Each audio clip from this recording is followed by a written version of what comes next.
دا چې افغانستان او پاکستان دوه ګاونډي او څنګ په څنګ هیوادونه دي او حال د دواړو هیوادونو ترمنځ جګړې کیږي او دواړه هیوادونو ترمنځ سیاسي اختلافات موجود دي. نو په نن ویډیو کې مو د دواړو هیوادونو د پوځي قدرت مقایسه کړې ده.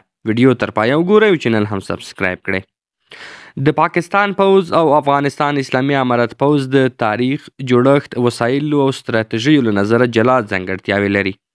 دا دوه ځواکونه په مختلفو سیاسي، اقتصادي او جغرافیایي شرایطو کې جوړ شوي دي چې د هغوی نظامي وړتیاوې او اهداف متفاوت کړي دي. لاندې په تفصیل سره د دواړو پوځونو ځواکونه او کمزورۍ پرتله کوو. لومړی د دواړو پوځونو تاریخ. پاکستان پوځ. د پاکستان پوځ په 1940 کال کې د برټانیې د هند له ویش وروسته جوړ شو. دا پوځ په پیل کې د انګریزي پوځ په ماډل جوړ شو او له هغه راهیسې په سیمه کې د پرمختګ او پراختیا لپاره هڅې کړې دي.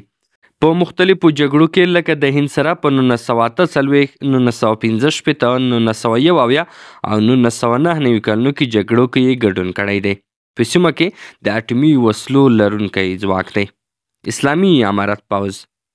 د اسلامي امارت پوځ د 1990 لسیزې په لومړیو کې د مجاهدینو له پاتې شونو څخه رامنځته شو او د 1996 او 2001 کلونو په دوره کې د امارت د دفاع لپاره وکارول شو. له 2001 کال څخه تر 2020 پورې د چریکي جګړې په ډول د نړیوالو ځواکونو پر وړاندې مبارزه وکړه. په 2020 کال کې د امارت د بیا واکمنۍ سره هڅې شوي چې یو منظم پوځ رامنځته کړي. دویم، پوځي جوړښت. پاکستان پوځ. فعال پرسونل شاوخوا 6,50,000 فعال پوځیان او 15,50,000 احتیاطي ځواکونه لري. تشکیلات یې 3 اصلي څانګې لري. پوځونه یې په لاندې ډول دي. لومړی، لاندې پوځ یا اصلي ځواک. هوایي ځواک ایر فورس د پرمختللو جنگي الوتکو او هوایي وسایلو سره. سمندري ځواک د سمندري جګړو لپاره ځانګړی ځواک. 6 کلو اردوګانې هر یوه د ځانګړو عملیاتو لپاره جوړه شوې ده.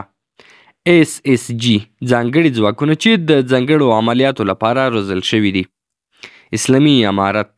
فعال پرسونل شاوخوا 150,000 څخه تر 200,000 پورې چې ډیری یې پخواني مجاهدین یا چریکي جنګیالي دي. تشکیلات. د امارت پوځ لا هم بشپړ ډول منظم نه دی خو سیمه‌ییز ځواکونه او قلو اردوګانې لري. ځانګړې چریکي ډلې د ناڅاپي بریدونو او کمینونو لپاره کارول کیږي. د منظمې پوځدارۍ جوړولو هڅې روانې دي. دریم، وسلې او تجهیزات. پاکستان پوځ. اټومي وسلې د شاوخوا 180 تر 170 اټومي وسلو لرونکی ځواک دی.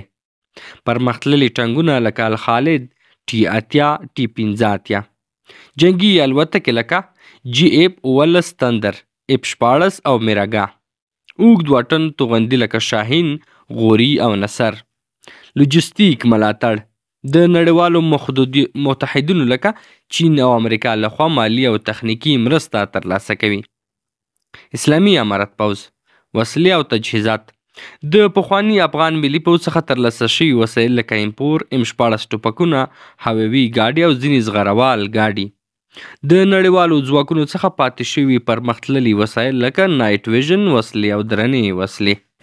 لږ شمیر هلیکوپټرونه او هوایي وسایل، خو د تخنیکي وسایلو د نشت له امله یې د کارونې وړتیا محدوده ده. تجهیزاتو محدودیت. پرمختللي ټانګونه او اوږده وطن توغندي نه لري خو تېره ورځ د طالبانو د ملي دفاع وزارت خبر ورکړ چې په لومړي ځل مو د میالان کنکورسي په نوم د رهبري شوي راکټ سیستم تر جوړېدو وروسته فعال او بریالۍ ازموینه ترسره کړه. وایي دغه راکټ سیستم زرهي ټانګونه، جنګي بیړۍ او ټیټ پرواز کوونکي هلیکاپټر په نښه کولی شي. خو د طالبانو په تېره 20 کلنه دوره کې د طالبانو تر ټولو مشهوره وسله زیړه بشکه وه چې د تخریب ظرفیت یې له ډېرو پرمختللو وسلو هم لوړ و. څلورم، جغرافیه او ستراتیژیکه ګټه. پاکستان پوځ. د پاکستان پوځ د یو منظم دفاعي سیستم په لرلو سره د خپلو سرحدونو ساتنه کوي. پرمختللې ټکنالوژۍ سره د غرنیو او ډاګونو سیمو لپاره ځانګړې ستراتیژۍ لري. اسلامي امارت پوځ. د افغانستان غرنی چاپیریال د دفاع لپاره لویه ګټه ده. د چریکي جګړې لپاره د غرنیو او سختو جغرافیایي شرایطو کارول چې پاکستان پوځ ته ستونزې جوړولی شي. 5م، اقتصادي ملاتړ. پاکستان پوځ.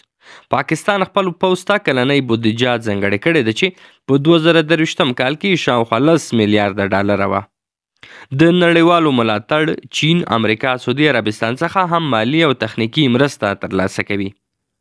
اسلامي امارت پوځ د محدودو اقتصادي سرچینو سره مخ ده چې د نړیوالو بندیزونو او مالي محدودیتونو له امله کمزوری دی. خپلې مالي اړتیاوې د معدني سرچینو، داخلي محصولات او غیر رسمي اقتصاد له لارې پوره کوي. شپږم، د جګړې تګلاره او ستراتیژي. پاکستان پوځ منظمه جګړه د پراخو ځواکونو، پرمختللې ټکنالوژۍ په مرسته د ستراتیژیکو عملیاتو ترسره کول.